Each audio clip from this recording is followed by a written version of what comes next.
గుంటూరు పట్టణం భారతదేశంలోని ముఖ్యమైన రాజకీయ కేంద్రాల్లో ఒకటి. చరిత్ర, సంస్కృతి మరియు అభివృద్ధి కలగలిపిన ప్రదేశం. ఈ ప్రాంతంలో ప్రజల సంక్షేమం కోసం మన్నించదగిన నాయకులు పనిచేస్తున్నారు. ఈ నాయకుల్లో ఒకరు గుంటూరు ఈస్ట్ నియోజకవర్గం ఎమ్మెల్యే శ్రీ నజీర్ అహ్మద్ గారు.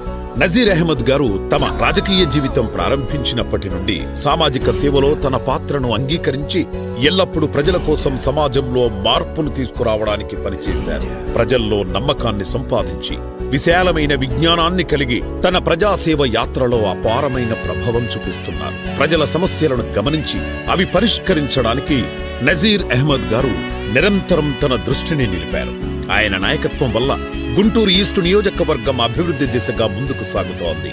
విద్య, ఆరోగ్యం, సౌకర్యాలు, రోడ్ల నిర్మాణం, నీటి సరఫరా వంటి ఎన్నో అంశాలలో ఆయన చేసిన పర్యవేక్షణ ప్రశంసనీయం. ప్రజల సమస్యలను దగ్గరగా తెలుసుకుని వాటికి పరిష్కారం చూపేందుకు నజీర్ అహ్మద్ గారు అన్ని ప్రయత్నాలు చేశారు. స్వచ్ఛంద సేవలు, వివిధ ప్రభుత్వం ప్రవేశపెట్టిన సంక్షేమ పథకాలు, ఫండుల వినియోగం ఇవన్నీ ఆయన పర్యవేక్షణలో విజయవంతంగా అమలయ్యాయి.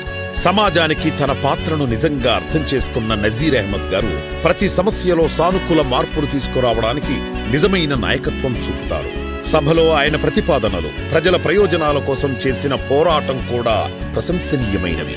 గుంటూరు ఈస్ట్ నియోజకవర్గానికి జరిగిన పరిణామాలు ఆయనే నాయకత్వం అందించిన ప్రక్రియలో నిజంగా స్పష్టంగా ప్రతిబింబించాయి. గుంటూరు ఈస్ట్ నియోజకవర్గానికి ఒక శక్తివంతమైన నాయకుడిగా, నిరంతరం అభివృద్ధి దిశగా మార్పులను తీసుకువచ్చే ఒక అసాధారణ నాయకుడిగా నిలిచారు Nazir Ahmed, a visionary leader for Guntur East.